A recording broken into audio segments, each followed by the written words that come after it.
हरे कृष्ण।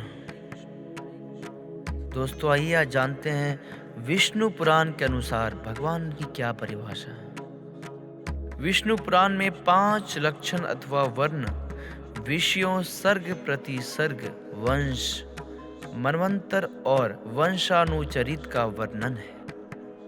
बीच बीच में अध्यात्म, विवेचन, कली कर्म और सदाचार पर भी प्रकाश डाला गया है।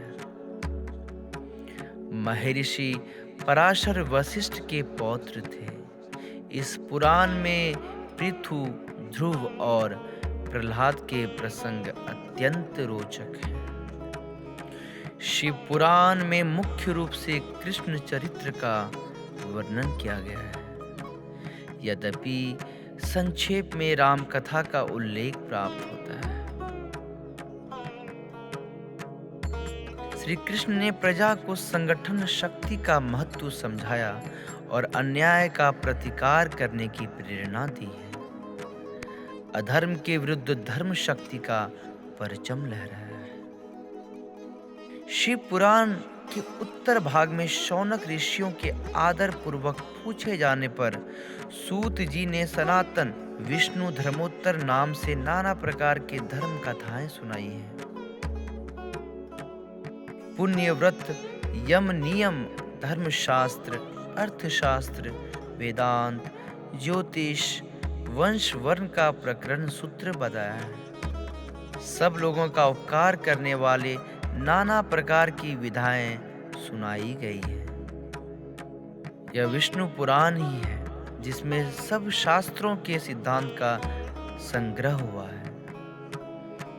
इसमें वेद व्यास जी ने वाराकल्प का वृत्तांत कहा है। जो मनुष्य भक्ति और आदर के साथ विष्णु पुराण को पढ़ते सुनते हैं, वे लोग मनोवांछित फल को भोग कर विष्णु लोक में जाते हैं। विष्णु पुराण में कर्तव्यों के पालन के बारे में बताया गया है। इस पुराण में स्त्रियों, साधुओं और शूद्रों को श्रेष्ठ माना गया है। जो स्त्री अपने तन मन से पति की सेवा तथा सुख की कामना करती है, उसे कोई अन्य कर्म कांड किए बिना सतगति प्राप्त हो जाती है। इसी प्रकार शूद्र भी अपने कर्तव्य का पालन करते हुए सब प्राप्त कर लेते हैं, जो ब्राह्मणों को विभिन्न प्रकार के कर्म कांड और तप आदि से प्राप्त होते हैं। अर्थात शूद्र ब्राह्मणों की सेवा से और स्त्रियां पति सेवा से धर्म की प्राप्ति कर लेती है। विष्णु पुराण के अंतिम 3 अध्याय में आध्यात्मिक चर्चा करते हुए विविधता प्रमाणित और ब्रह्म योग का ज्ञान कराया गया है। भारतवर्ष को कर्म भूमि कहकर उसकी महिमा का सुंदर बखान किया गया है। अर्थात यही स्वर्ग, मोक्ष, अंतरिक्ष अथवा पाताल लोक पाया जाता है। इस देश के अतिरिक्त किसी और मनुष्यों को कर्म के कोई विधान नहीं है। तो इस कर्म भूमि की भौगोलिक रचना के हिस्से में बताया गया है। समुद्र के उत्तर में हिमालय के दक्षिण में जो पवित्र भूभाग स्थित है, उसका नाम भारतवर्ष है। उसकी संतति भारतीय कहलाती है और इस भारत भूमि की वंदना के लिए विष्णु पुराण में एक पद विख्यात है। इसका अर्थ मैं आपको बता देता हूँ। देवगण इनका ही गान करते हैं कि जिन्होंने स्वर्ग और मोक्ष के मार्ग पर चलने के लिए भारत भूमि लिया है, वो जो मनुष्य है वो हम देवताओं की अपेक्षा अधिक भाग्यशाली है।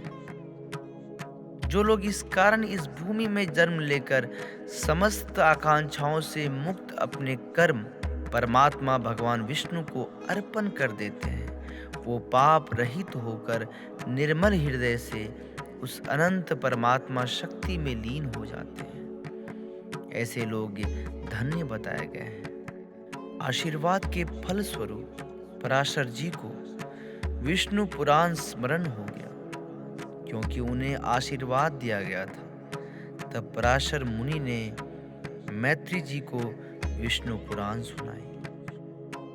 पराशर जी और मैत्री जी का यही संवाद विष्णु पुराण में है।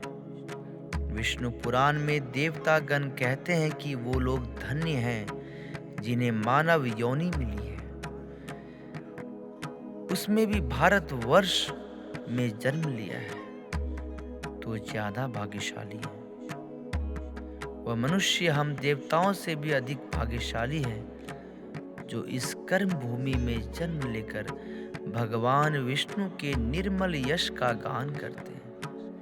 वह मनुष्य बड़े सद्भागी हैं क्योंकि यही से वह सत्कार्य कर कर मनुष्य स्वर्ग आदि प्राप्ति करता है।